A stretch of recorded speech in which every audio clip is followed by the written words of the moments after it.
आइए श्वेता, बड़ी खबर के साथ शुरुआत करते हैं जो उत्तर प्रदेश से है। वहां पर कोरोना के बढ़ते आंकड़ों के बीच यूपी के कैबिनेट मंत्री बृजेश पाठक ने खराब स्वास्थ्य सेवाओं को लेकर चिट्ठी लिखी है और ये कहा कि इन व्यवस्थाओं पर ध्यान नहीं दिया गया तो फिर लखनऊ में लॉकडाउन लगाना पड़ सकता है। आपको बता दें कि बृजेश पाठक ने लिखा है कि प्राइवेट अस्पतालों में जांच बंद करा दी गई है, जो कि बेहद गलत है। बृजेश पाठक ने यह भी आरोप लगाया है कि शहर में 17,000 कोविड जांच किट की जरूरत है, जबकि केवल 10,000 ही मिल पा रही है। यह अपने आप में बेहद गंभीर मामला है और इस पूरे मामले को ध्यान में रखते हुए चूंकि बृजेश पाठक लॉ मिनिस्टर भी हैं और इसी के मद्देनजर उन्होंने कहा है कि अगर जल्द से जल्द इस पूरे मामले पर ध्यान नहीं दिया गया तो लॉकडाउन की स्थिति हो सकती है। बृजेश पाठक ने यह चिट्ठी राज्य के मुख्य स्वास्थ्य सचिव और अपर मुख्य स्वास्थ्य सचिव को भी लिखी है। और मीनाक्षी, इस बीच ये भी बता दें कि काफी गंभीर मामला है। बृजेश पाठक ने यह भी कहा है कि उनसे लोग अपील कर रहे हैं मदद की, लेकिन उनके पास वो जरूरी चीजें मुहैया ही वो नहीं करा पा रहे हैं क्योंकि उतनी चीजें उनके पास है नहीं। यहां तक की शिकायतें ये भी आई है कि स्वास्थ्य विभाग में जो स्वास्थ्य अधिकारी है उनके ऑफिस में फोन तक नहीं उठाया जाता है, जिसको लेकर मरीज बेहाल है और परेशान है। शिवेंद्र श्रीवास्तव हमारे संवाददाता सीधे लखनऊ से जुड़े हैं। शिवेंद्र, इस चिट्ठी में, इस पत्र में और क्या कुछ कहा गया है लॉ मिनिस्टर की तरफ से? देखिए, इस चिट्ठी में बहुत साफ तौर पर जो स्वास्थ्य की व्यवस्था है उत्तर प्रदेश में उससे सवाल उठाया गया है कि सीएमओ के ऑफिस की तरफ से फोन नहीं उठता है। इसके अलावा जिस तरह से सैंपल जांचने के लिए किट चाहिए या और दूसरी जरूरी चीजें चाहिए उनकी मदद नहीं मिलती है। और उन्होंने बाकायदा यहाँ पर एक साहित्यकार जिनकी मौत हुई है कल कोरोना की, उनका केस बताते हुए लिखा है कि उन्होंने बाकायदा खुद ही एम्बुलेंस के लिए फोन किया, बावजूद उसके एम्बुलेंस नहीं पहुंची और उनकी मौत हो गई।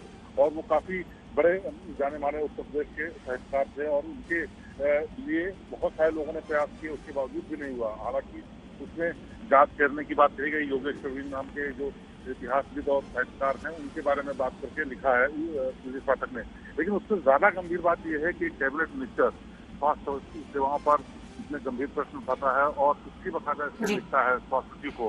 क्या कोई रिस्पॉन्स अभी आया, कोई प्रतिक्रिया सरकार की तरफ से इस पर? क्योंकि चिट्ठी लिखने वाला कोई आम शख्स नहीं है, मंत्री हैं। देखिए, अभी तक कोई आधिकारिक रूप से कोई बयान तो नहीं आया, लेकिन ये गंभीर सवाल जरूर उठ गया है और विपक्ष पर सरकार को आड़े हाथे लाने की कोशिश कर रहा है, क्योंकि लगातार विपक्ष कहता रहा है कि स्वास्थ्य सेवाएं गड़बड़ हो रही हैं।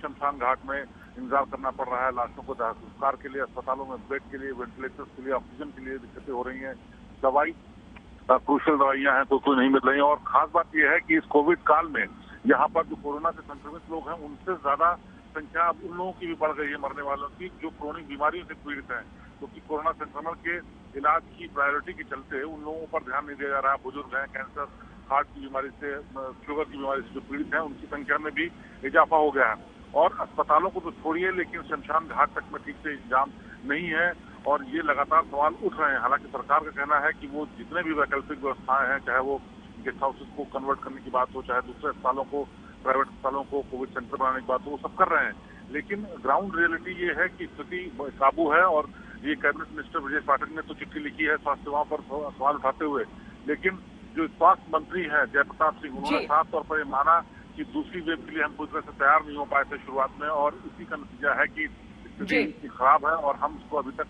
हैंडल नहीं कर पाए हैं। तो कुल मिलाकर के जो उत्तर प्रदेश में स्थिति है इस वक्त बृजेश पाठक की चिट्ठी लिखने के बाद और गंभीर दिखती है, लेकिन ये बड़ी बात है क्योंकि कैबिनेट मिनिस्टर। बिल्कुल शिवेंद्र, बहुत बहुत शुक्रिया आपका तमाम जानकारी के लिए। सियासी मौसम में धर्म और जाति का हावी रहना लाजमी है। 4 चरण के मतदान के बाद एक बार फिर जंग मतुआ पर आ गई है।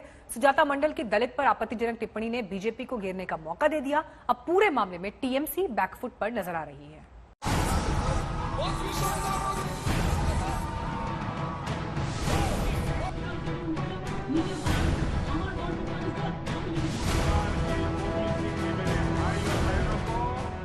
रैली थी बर्धमान की। पीएम मोदी की जुबान पर नाम था बाबा साहेब का और उनके निशाने पर थी ममता बनर्जी और उनकी पार्टी टीएमसी। बाबा साहब आम्बेडकर की आत्मा को दीदी के लोगों के ये कड़वे बोल सुनकर कितना कष्ट हुआ होगा। वोटिंग के 4 चरण के बाद जब पीएम मोदी बंगाल के प्रचार के लिए पहुंचे तो हर रैली, हर सभा में उन्होंने अनुसूचित जाति का अलग से जिक्र किया और टीएमसी पर दलितों के अपमान का आरोप लगाया। आजकल कैरेक्टर सर्टिफिकेट बांट रही है।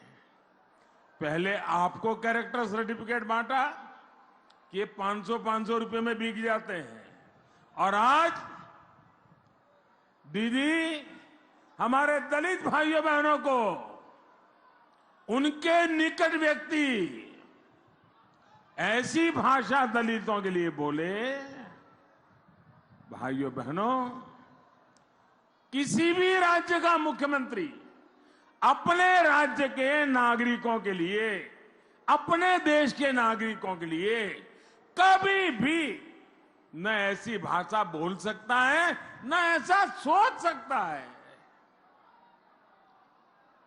आदरणीय दीदी, ओ दीदी, चुनाव प्रचार में पीएम मोदी की इस बदली रणनीति की वजह समझने के लिए ये ट्वीट देखिए। बंगाल बीजेपी की ओर से किए गए इस ट्वीट में टीएमसी नेता सुजाता मंडल पर दलित समाज के लोगों के लिए अपशब्द के इस्तेमाल का आरोप लगाया गया है और सुजाता मंडल के बयान को बीजेपी ने बंगाल चुनाव में बड़ा मुद्दा बना दिया है। यही वजह है कि पीएम मोदी ने भी दलितों के अपमान को अपनी रैलियों में जोर शोर से मुद्दा बनाया। एससी समुदाय को, अनुसूचित जाति के भाई बहनों को दीदी के करीबी लोग कहने लगे हैं, उनको भिखारी कहने लगे, भिखारी। दरअसल सुजाता मंडल का बयान सामने आने के बाद ही बीजेपी ने दलितों के मुद्दे पर टीएमसी को घेरने का पूरा प्लान तैयार कर लिया था। कल ही बीजेपी के बड़े नेताओं ने चुनाव आयोग से मुलाकात की थी और सुजाता मंडल पर सख्त कार्रवाई की मांग की थी। बंगाल में दलित आबादी करीब 2 करोड़ है, जो कुल आबादी का करीब 24% है और इसका बंगाल की 68 विधानसभा सीटों पर अच्छा खासा प्रभाव है। माना जाता है कि लोकसभा चुनाव में बीजेपी की 18 सीटों पर जीत में दलित समुदाय का बड़ा हाथ रहा और यही वजह है कि विधानसभा चुनाव में बीजेपी और टीएमसी दोनों ही पार्टियां दलित वोटरों को साधने में जुटी और इसे लेकर कई बार आमने सामने भी आ चुकी है। एक बड़ा समुदाय, और आपको मेरे कहने की जरूरत नहीं है, CSDS के सर्वे में ये बात प्रमाणित तौर पे कही गई है कि लोकसभा के चुनाव में करीब 80% से ज्यादा दलितों ने बीजेपी को वोट किया। मैंने अपने चैट में जो सो कॉल्ड आप लीक जिसको बता रहे हैं, मैंने ये कहा कि बाई लार्ज SC समुदाय में और उसमें खासकर जो मतुआ समुदाय के लोग हैं वो बाई लार्ज बीजेपी को वोट कर रहे हैं, लेकिन उतना नहीं कर रहे हैं जितना लोकसभा में कर रहे थे। सबसे बड़ा टकराव तब देखने को मिला था जब बांग्लादेश दौरे पर गए पीएम मोदी ने मतुआ समुदाय के मंदिर में पूजा की थी, जिसे ममता बनर्जी ने आचार संहिता का उल्लंघन बताया था। दरअसल बंगाल की दलित आबादी का करीब 50% मतुआ समुदाय है और दार्जिलिंग समेत 5वें चरण की कई सीटें हैं जहां पर मतुआ समुदाय का अच्छा खासा असर है। ऐसे में 5वें चरण से पहले भी मतुआ समुदाय पर पॉलिटिक्स पूरे जोर पर है। তাই মতুয়ার এমপিকে নিয়ে বাংলাদেশ গিয়েছিলেন আর বছরে প্রতিদিন আমায় বলেন আমি অনুপ্রবেশকারীদের ঢোকাই, বাংলাদেশ মানেই অনুপ্রবেশকারী। रोज আপনারা গালাগালি দেন আর ইলেকশনের সময় ভোট করতে যান, লজ্জা করে না? दीदी आप विरोध करती हो सीए का, क्योंकि नाम शूद्र समाज, मतवा समाज और शरणार्थियों को नागरिकता मिलने वाली है। मुझे बताओ भाइयों बहनों माताओं युवाओं, ये शरणार्थी जो आए हैं उनको नागरिकता मिलनी चाहिए या नहीं मिलनी चाहिए? यही वजह है कि टीएमसी नेता सुजाता मंडल के बयान को मुद्दा बनाकर बीजेपी दलित वोटरों को अपने पाले में लाने में जुटी है ताकि ममता को दलित वोटरों के मोर्चे पर भी मात दी जा सके। आज तक ब्यूरो। बंगाल में आधे चरण का मतदान हो चुका और ऐसे में बीजेपी ने अपनी जीत की भविष्यवाणी कर दी। वहीं आगे के चरणों के लिए दोनों पार्टियां एड़ी चोटी का जोर लगा रही हैं।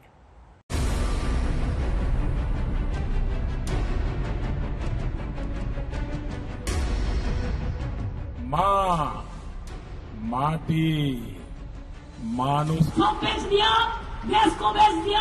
आदरणीय दीदी, ओ दीदी,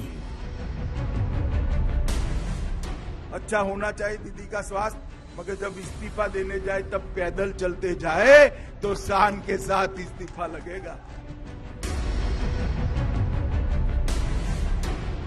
पश्चिम बंगाल की चुनावी जंग आधी खत्म हो चुकी है, लेकिन आधा खेल बाकी है, जो तय करेगा कि आखिर बंगाल की सत्ता में कौन काबिज होने वाला है, कौन है बंगाल का असली सूरमा।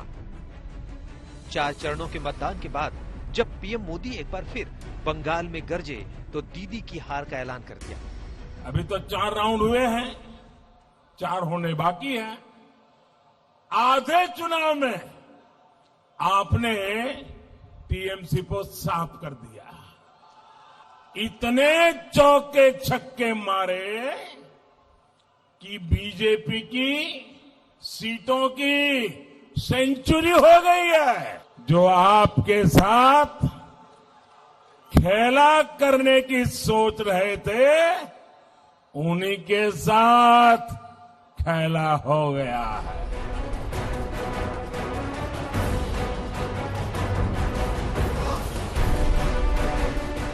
एक ओर पीएम मोदी ताबड़तोड़ रैलियां कर रहे थे, तो दूसरी ओर बंगाल की जमीन पर ममता भी हुंकार भर रही थी।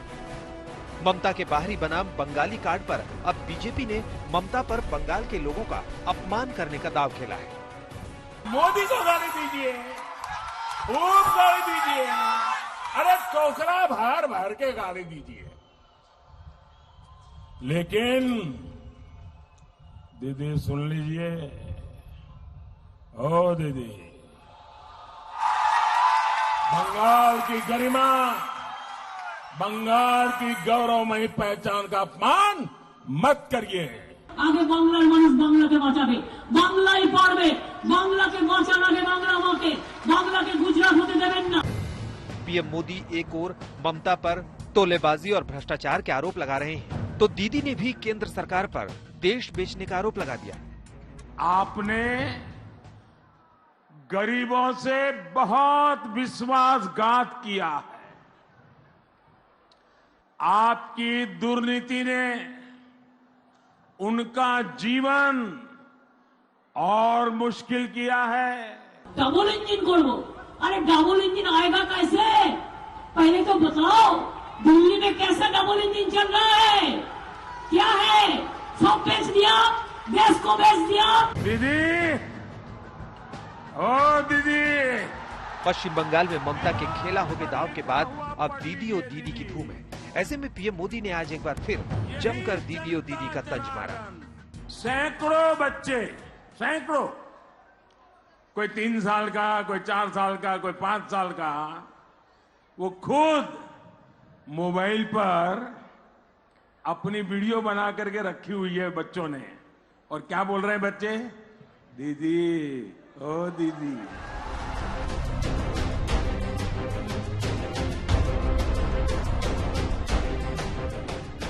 एक और ममता और मोदी की ताबड़तोड़ रैलियां, तो दूसरी ओर अमित शाह ने भी बंगाल फतेह के लिए कमर कस ली है। शाह ने तो 5वें चरण के मतदान में भी बीजेपी की सरकार बनने की भविष्यवाणी कर डाली। वहीं 2 मई को दीदी से इस्तीफा तैयार रखने को कहा। आगे की दिल्ली भी इन्हीं राज्यों में शुमार है जहां कोरोना का कहर बरपा है। रोजाना संक्रमण का नया रिकॉर्ड बन रहा है।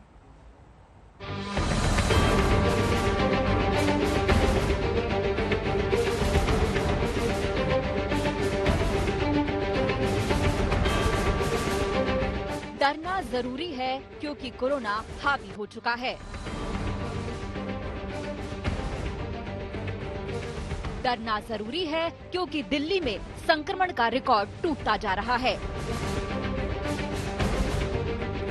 डरना जरूरी है क्योंकि राजधानी के हालात बिगड़ते जा रहे हैं। अब ये चौथी वेव आई है जो बेहद खतरनाक है। डरना जरूरी है क्योंकि हमारी, आपकी और सबकी जिंदगी अनमोल है। दिल्ली हो या महाराष्ट्र, यूपी हो या छत्तीसगढ़, कोरोना वायरस ने स्थिति को नाजुक बना दिया है।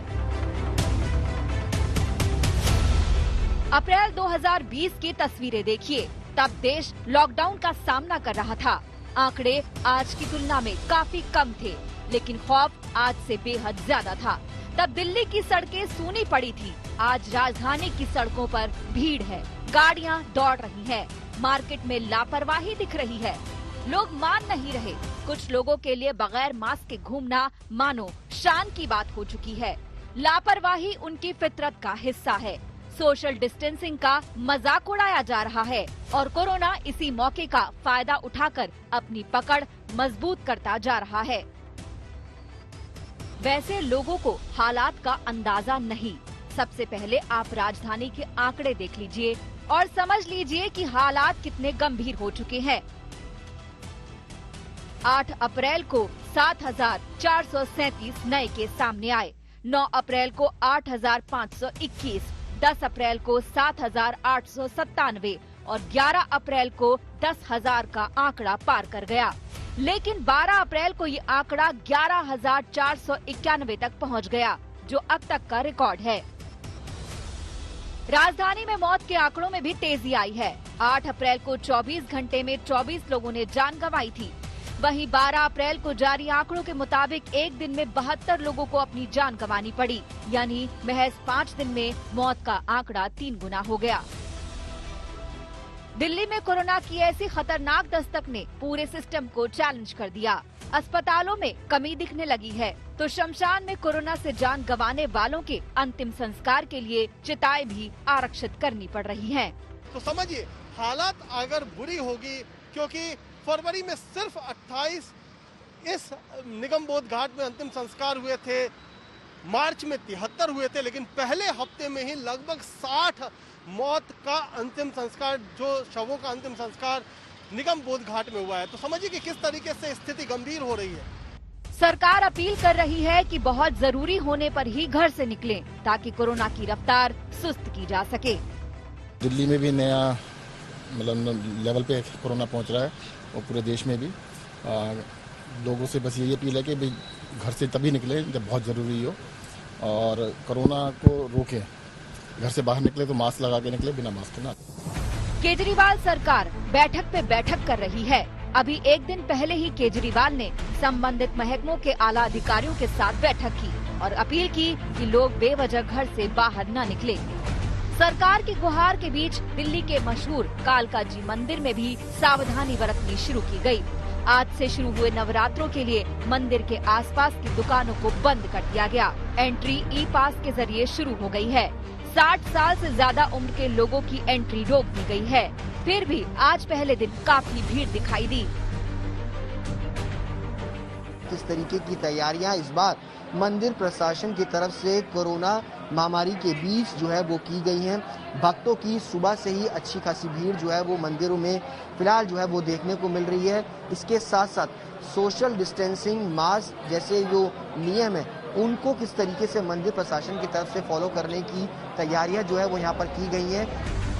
दिल्ली के झंडेवालन मंदिर को तो भक्तों के लिए बंद कर दिया गया है। बिगड़ते हालात के बीच ये फैसला अहम है, लेकिन जरूरी है कि प्रशासन सख्ती बरते और लापरवाही पर लगाम लगाई जाए, तभी हालात सुधरने की उम्मीद की जा सकती है। दिल्ली से सुशांत मेहरा, कुमार कुणाल और पंकज जैन के साथ आज तक ब्यूरो।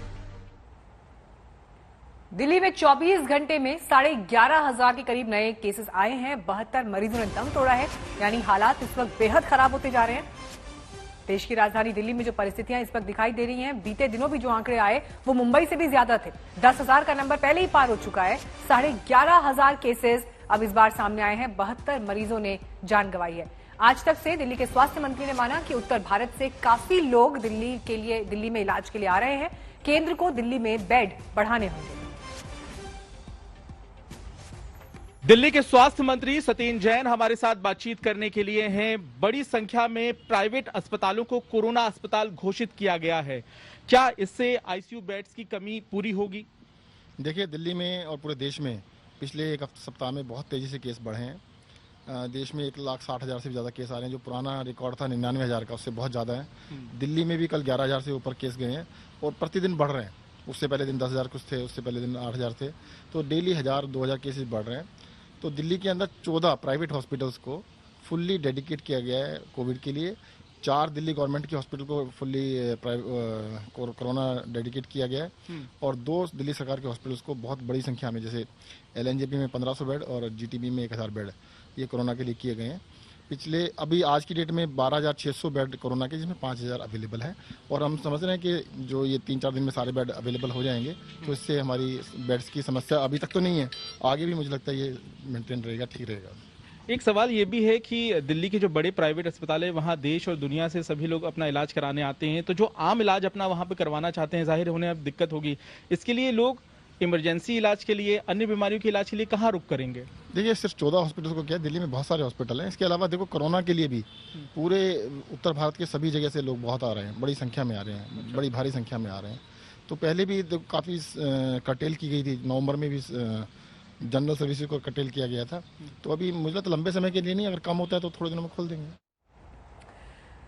और आपको बता दें कि पश्चिम बंगाल में ममता बनर्जी की अलग ही सियासत चल रही है और वहां पर वो धरना देने के लिए पहुंच गई है। इलेक्शन कमीशन ने जो कार्रवाई की थी, 24 घंटे का बैन लगाया था उनके प्रचार पर, जिसके विरोध में ममता बनर्जी पहुंच गई है गांधी प्रतिमा के सामने धरना देने के लिए। हालांकि डेरेक ओब्रायन ने, जैसे ही यह खबर सामने आई कि इलेक्शन कमीशन ने कार्रवाई की है, 24 घंटे का बैन लगाया, डेरेक ओब्रायन ने कहा कि ये इतिहास में काला दिन इसे कहा जाएगा। और उसके बाद टीएमसी काफी आक्रामक है इस पूरे मुद्दे को लेकर। मनोज तिवारी ने भी ये कहा कि क्या ये सिलेक्टिव मोड ऑफ आप सिलेक्ट करके कार्रवाई कर रहे हैं, मनोज तिवारी ने भी इस तरह की बात कही। और अब ममता बनर्जी धरना देने के लिए पहुंच गई हैं इसी बात के विरोध में। आज रात 8 बजे तक ममता बनर्जी के प्रचार पर पाबंदी है।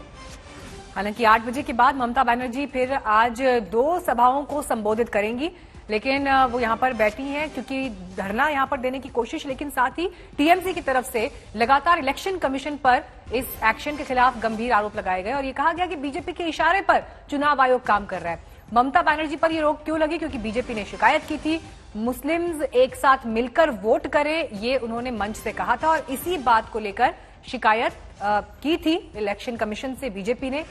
सेंट्रल फोर्सेस को लेकर भी जो बयान रहा उसे भी बीजेपी ने आपत्तिजनक माना और इस शिकायत पर एक्शन ये हुआ ममता बनर्जी के ऊपर कि 24 घंटे के लिए उनके प्रचार के खिलाफ, उनके प्रचार पर रोक लगाई गई। हालांकि अब जहां ममता बनर्जी धरने पर बैठी हैं वहां पर लोग एकत्रित नहीं हो सकते, लेकिन मीडिया का वहां पर जमावड़ा। गांधी प्रतिमा के भी सामने बैठी हैं ममता बनर्जी कोलकाता में।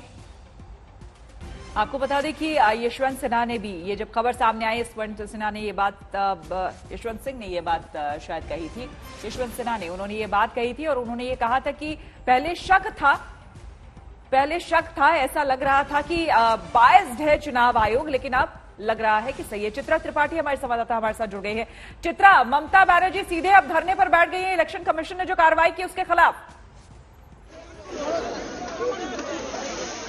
देखिए, माना जा रहा था ममता बनर्जी ने खुद ही अपने ट्विटर पे कहा था कि वो 12 बजे आएंगे, लेकिन उसके ठीक पहले ममता बनर्जी,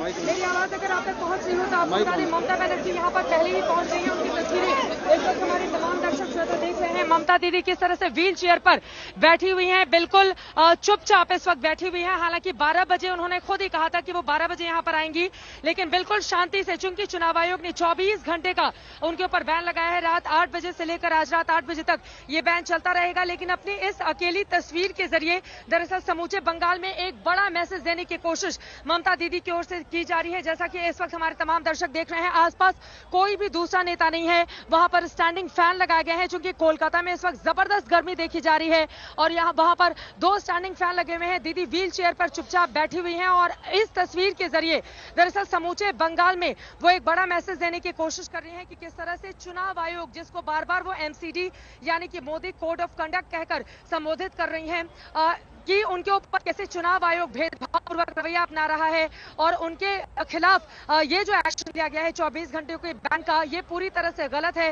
दीदी यही बताने की कोशिश कर रही हैं। अपने दर्शकों को हम बता दें कि यहाँ पर बहुत बड़ी तादाद में महिला कार्यकर्ता भी TMC की आई हुई हैं, लेकिन दीदी के आसपास कोई नहीं है। ममता बनर्जी बिल्कुल अकेले बैठी हुई है, सफेद साड़ी में, अपने ही अलग अंदाज में, सूती की तांत वाली साड़ी जिस तरह से दीदी पहनती है, काले रंग का मास्क लगाई हुई है, चुपचाप वहां पर न किसी से वो बातचीत कर रही है, अगल बगल भी कोई दिखाई नहीं दे रहा है।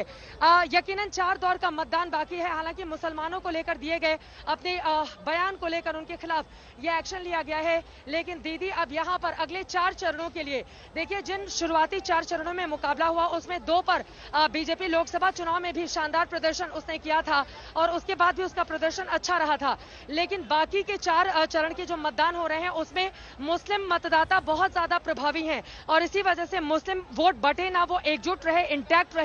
30% तकरीबन मुस्लिम मतदाता हैं यहाँ पर, उसको लेकर ममता बनर्जी की ओर से यह बयान दिया गया था, क्योंकि उनको इस बात का डर था कि अगर मुस्लिम मतदाता बटेगा तो यकीनन दीदी को सीधे सीधे इसका नुकसान होगा। इसी वजह से अब दीदी, चूंकि 24 घंटे एक बहुत बड़ा समय होता है, देखिए भारतीय जनता पार्टी में स्टार प्रचारकों की कमी नहीं है। प्रधानमंत्री नरेंद्र मोदी से लेकर गृह मंत्री JP नड्डा, बीजेपी के अध्यक्ष, तमाम दूसरे भी कई नेता हैं, उत्तर प्रदेश के मुख्यमंत्री को लेकर ये तमाम स्टार प्रचारक है, लेकिन ममता बनर्जी अगर पश्चिम बंगाल की बात करें, टीएमसी की बात करें, तो अपना एकमात्र वो सबसे बड़ा चेहरा है। और यकीनन दीदी अगर इस तरह से यहाँ पर बैठी हुई हैं, उन्हीं के बलबूते टीएमसी को आगे बढ़ना है। इसी वजह से दीदी अपनी इन तस्वीरों के जरिए एक बहुत बड़ा मैसेज बंगाल में देना चाहती हैं। आपको बताती चलो 17 तारीख को जो मतदान होना है उसमें ज्यादातर पहाड़ के क्षेत्र हैं और भी कई हिस्से हैं जहां पर वोट डाले जाएंगे। उसके बाद 22 तारीख को अगले चरण का मतदान होगा, फिर 26 तारीख को 7वें चरण का और 29 तारीख को आखिरी दौर का मतदान यहां पर पश्चिम बंगाल में होना है। 294 सीटें। ममता बनर्जी की अगर पूरी की पूरी राजनीति को हम देखेंगे तो ममता बनर्जी का यही एक्शन रहता है। देखिए, कभी वो ताबड़तोड़ हमलों के जरिए तो कभी अपनी चुप्पी के जरिए यहां पर एक बड़ा मैसेज देने की कोशिश करती हैं यहां के मतदाताओं को, और दीदी इस समय भी यही करती हुई नजर आ रही है। 1970 के बाद जिसने अपनी राजनीति की शुरुआत की हो, 34 सालों के लेफ्ट के शासन को ध्वस्त करके अपनी सरकार बनाई हो, लेकिन अब उनको बीते 10 सालों के कामकाज का हिसाब भी देना है। और इसके साथ ही बीजेपी जैसी बड़ी मशीनरी वाली पार्टी से एक तरफ न लोगों की उसके पास कमी है, न ताकत की कमी है, और बीजेपी जिस अग्रेसिव तरीके से यहाँ पर चुनाव लड़ रही है उसके मद्देनजर ये माना जा रहा है कि दीदी की ये तस्वीरें जी चित्रा, आपके पास लौटेंगे, आप बने रहिए हमारे साथ।